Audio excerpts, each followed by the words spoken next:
السلام عليكم ورحمة الله وبركاته. موسم القرنبيط بقى وكله، مفيش حد كده مش بيحب القرنبيط. تعالوا نعمله النهاردة وازاي نعمله يطلع مقرمش، وهعمله لكم النهاردة بقى باختراع بجد.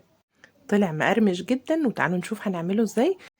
كمان بالبواقي بتاعه القرنبيط عملت بيها مخلل، طلع طعمه حلو جدا. وهقول لكم على مقادير محلول التخليل لاي نوع مخلل. تعالوا في البدايه نصلي على سيدنا محمد عليه الصلاه والسلام، ونبدا الفيديو بتاعنا ونقول بسم الله الرحمن الرحيم. طبعا بنجيب القرنبيط، بيكون طبعا يعني اهم حاجه يبقى لونه ابيض كده وما فيهوش النقط السوداء دي، بيبقى لسه بقى فريش كده وبيبقى حلو طبعا.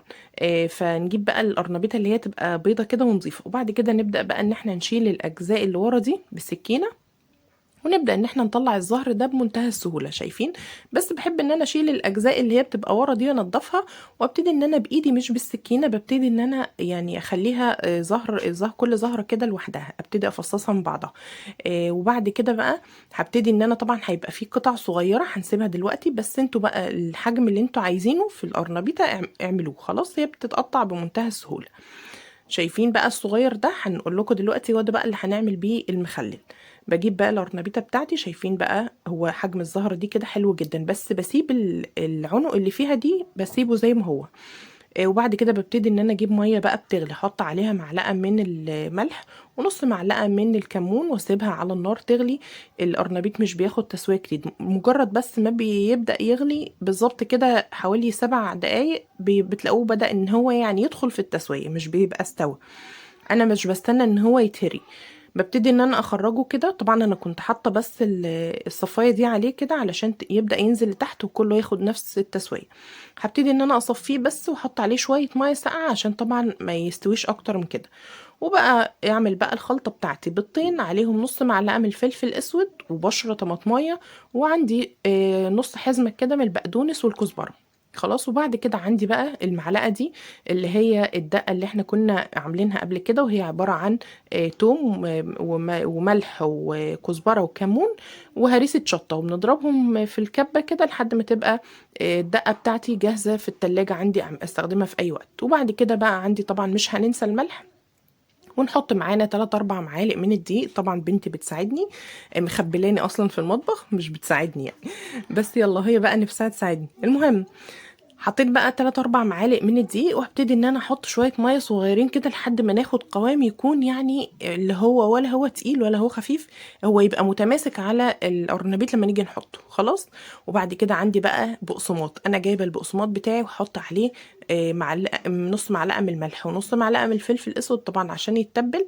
وبعد كده عندي كده بقى الخليط بتاعي جاهز والبقسماط جاهز. شايفين القرنبيطه يعني لسه ماسكه نفسها شويه. بعد كده هناخد بقى القرنبيط ونحطه في الخليط ده اللي احنا عاملينه، اللي بالبيض والدقيق. اهو شايفين يعني الخليط ده يبقى ماسك على القرنبيط، ما يبقاش سايل ينزل ولا هو ماسك قوي يبقى معجن من جوه. خلاص لازم تاخدوا بالكم من المعلومه دي. وبعد كده ناخد بقى البقسماط، نبتدي ان احنا نحط على القرنبيط كويس كده ونغلفه كويس جدا. اهم حاجه نغلفه كويس قوي بالطريقه دي. او نسيت اقول لكم كمان ان انا حاطه معلقه من النشا على خلطه البيض دي. خلاص نعمل بقى الكمية كلها بس في طبق، عشان طبعا لما نيجي نحمره مرة واحدة. ما ينفعش ان احنا نحط واحدة ويبقى لسه بنعمل التانية فهتتحرق معاكم. لازم كله ياخد نفس التسوية في نفس الوقت. فانا بجيب طبق كده وابتدي ان انا اغلف كل الكمية اللي عندي بالشكل ده، وبعدين ابتدي احمر. خلاص انا بقى حطيتها بقى كلها، غلفت الكمية كلها، وبعدين نيجي بقى على النار في زيت طبعا يكون سخن، ما يبقاش سخن قوي ولا هو بارد، عشان طبعا القرنبيط يطلع معاكم مقرمش وحلو.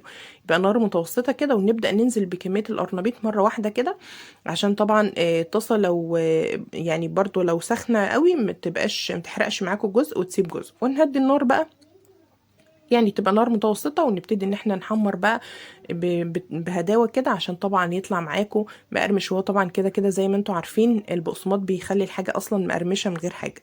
نديها بقى تقلبتين 3 كده لحد ما ياخد لون من كل الجوانب بالشكل اللي انتوا شايفينه ده، ويبتدي ان هو يخرج معانا بقى، نخرجه كده نصفيه من الزيت ويتقدم بالهنا والشفاء. بس عايزه اقول لكم حاجه، ان هو ما ينفعش ان انتوا القرنبيط بالذات ما ينفعش يتاكل ساقع. يعني هو القرنبيط من الحاجات اللي هو بيتاكل حلاوته وهو سخن.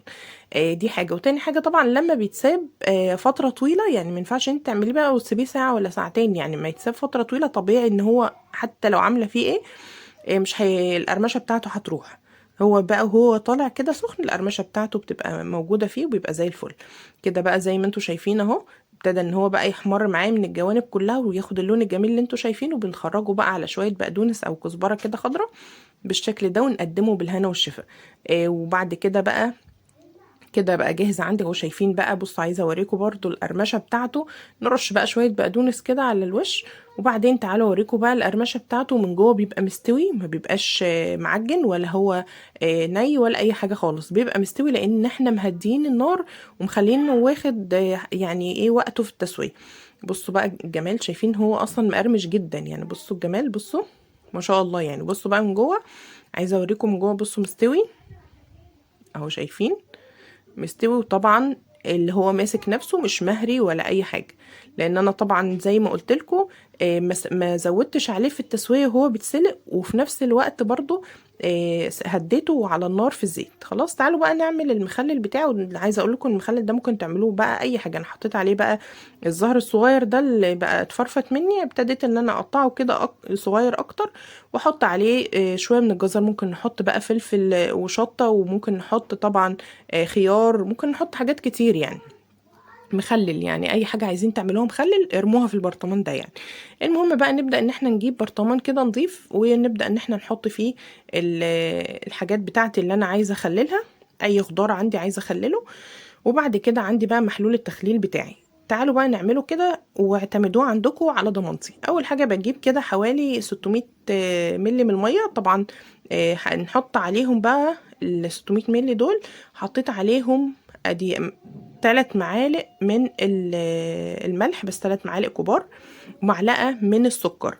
وبعد كده هننزل عليهم بقى بحوالي ربع كوبايه من الخل، ودي مهمه جدا. السكر والخل هي دي اللي بتخلي الخضار معاكي او المخلل يقرمش ويفضل محتفظ بقرمشته، ما يبقاش طري.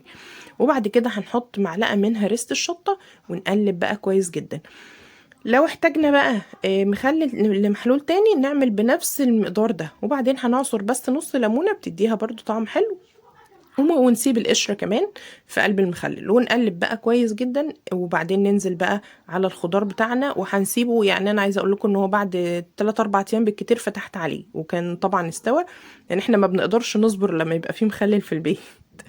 العيال طبعا يعني ما شاء الله ربنا يبارك فيهم، عايزه اقول لكم ان هم ما بيستنوش اصلا.